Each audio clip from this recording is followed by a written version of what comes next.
Bonjour et bienvenue sur RDC UKTV, votre média de référence pour déchiffrer l'actualité politique, sociale et culturelle en RDC. Avec des analyses approfondies, des enquêtes de terrain et des programmes captivants, nous vous informons pour sensibiliser. Rejoignez notre communauté, aimez, commentez, partagez et surtout, abonnez-vous pour rester informé des réalités qui façonnent notre pays. C'est Taït Étienne Tshisekedi wa Mulumba, l'émirat du Congo. Pour mieux comprendre les origines d'Étienne Tshisekedi wa Mulumba, l'un des pères fondateurs du parti politique UDPS, Union pour la démocratie et le progrès social, parti actuellement au pouvoir en RDC et opposant historique du régime du maréchal Mobutu, il faut remonter à la seconde moitié du 19e siècle. En effet, lorsque, le 1er juillet 1885, le roi des Belges Léopold II crée l'État indépendant du Congo, EIC en sigle, toute la partie est de cet État est occupée par des Arabes.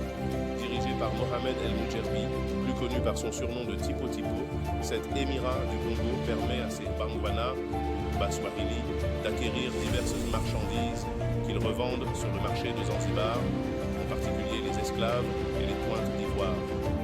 Ces Arabes parlaient une langue qui était un mélange de l'arabe et des langues bantoues, qu'on appelle aujourd'hui le Kiswahili. Les Lubas fuient l'insécurité causée par Ngongo Lutete. À la recherche d'esclaves à capturer, l'un des lieutenants congolais, le Tipo Tipo, va terroriser les populations habitant la région du Kasaï. Il s'appelle Ngongo Lutete, de la tribu Tetela. Ce nom vient de Ngongo Lieteta, qui veut dire Ngongo le voyageur en Kitetela. L'insécurité créée dans la région par les razzias de Ngongo Lutete ont poussé les populations Luba du Kasaï à aller chercher refuge auprès des postes et des missions que les Européens de l'État indépendant du Congo viennent de créer à Luluabourg, Lusambo et dans les environs. C'est ce qui explique que beaucoup de leaders Luba Lubilanji, Luba du Kasaï oriental, soient nés dans la province du Kasaï occidental.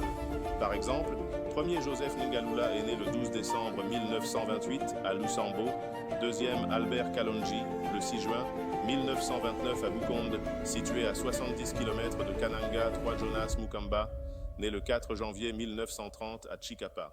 Alexis Mulumba, fils des déplacés Luba, engendre Étienne Tshisekedi. C'est ainsi qu'un autre fils de déplacé Luba Lubilanji, du nom d'Alexis Mulumba, catéchiste de son état à la paroisse de Kabulwanda, il deviendra moniteur plus tard, et son épouse Agnès Kabena Mwauka vont donner naissance à Luluabourg, Kananga, à un petit garçon le 14 décembre 1932. Ils vont l'appeler Étienne Tshisekedi. Pourquoi ce prénom d'Étienne? Parce que les catholiques fêtent au mois de décembre le premier martyr chrétien, Saint Étienne, lapidé à Jérusalem quelques années seulement après la mort du Christ.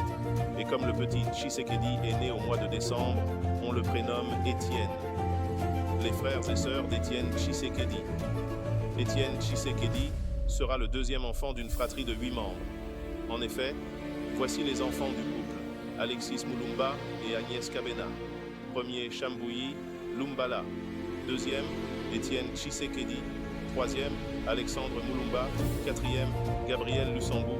Cinquième, Gérard Mulumba, qui deviendra évêque. 6 degrés, Eugénie Chika. Septième, Clotilde Kapinga. Huitième, Kapela Mulumba.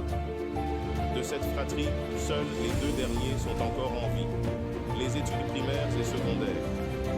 Le petit Étienne va faire son école primaire à la mission des Pères de Scheut, congrégation catholique belge, créée à Scheut, un quartier d'Anderlecht, de Kabulwanda, où son père Alexis Mulumba était enseignant. Il fera son école secondaire au collège Saint-Jean-Berchmans de Kamponde de 1948 à 1954. En 1953, pendant sa scolarité à Kamponde, Étienne Tshisekedi et ses camarades vont suivre une conférence animée par un étudiant du centre universitaire Lovanium de Kisantu. Cet étudiant s'appelait Jonas Mukamba. Ce dernier se souviendra du jeune Étienne parce que c'est lui qui avait posé le plus de questions au cours de cette conférence. L'employé de la BBA, à la fin de ses études secondaires, Étienne Tshisekedi est engagé comme commis à la Banque belge d'Afrique, BBA, de Luluabourg. Ayant l'ambition de poursuivre ses études universitaires, Étienne Tshisekedi travaille à la BBA pour occuper ses longues vacances en attendant la rentrée universitaire à l'université de Lovanium. Durant son internat au collège de Kamponde, Étienne Tshisekedi avait fait la connaissance d'un certain Chikou, plus jeune que lui, et aussi de Kizito Kalala, qui était son camarade de classe. Les deux, Étienne et Kizito, avait l'habitude de se disputer la première place de la classe. Étienne Tshisekedi rencontre Marthe Kazalou, et justement c'est cet ami Kizito qui va présenter à Étienne une belle jeune fille qui venait de terminer sa formation d'infirmière à Mikalayi, localité située à 36 km au sud-ouest de Kananga, dans le territoire de Kazumba. La jeune fille s'appelle Marthe Kazalou Djibikila. C'est la grande sœur du petit Chikou de Kamponde. Pour Étienne, c'est le coup de foudre. Malheureusement pour lui, Marthe doit quitter Luluabourg pour rejoindre sa grande sœur, qui est l'épouse de Monsieur Moukadi, assistant social à Luiza. Arrivée sur place, Marthe va trouver un travail d'infirmière à l'hôpital de Luiza. Ne pouvant pas supporter cette séparation, Étienne va suivre Marthe à Luiza, où il va lui déclarer son amour. Le mariage d'Étienne et de Marthe à Luluabourg. En 1955, les deux amoureux vont se marier à Luluabourg. En 1956, jeune marié, il a 24 ans, Étienne est obligé d'abandonner sa femme à Luluabourg pour venir chercher son inscription à l'université Lovanium de Léopoldville. Notre ambitieux jeune homme sera confronté à une difficulté, il souhaite étudier le droit. Mais l'université Lovanium n'a pas de faculté de droit, parce que l'administration coloniale, en autorisant en 1953 l'Église catholique à créer une université au Congo, lui avait formellement interdit d'organiser une faculté de droit pour ne pas développer l'esprit critique des Congolais. Devant cette difficulté, comment Étienne Tshisekedi va-t-il s'en sortir?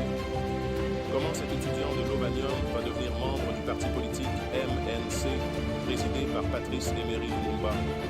Comment il devient le commissaire général adjoint à la justice en 1960? Quels seront ses rapports avec Albert Kalonji de Mulokwe lorsque ce dernier fait sécession en créant l'État autonome du Sud-Kasaï? À suivre.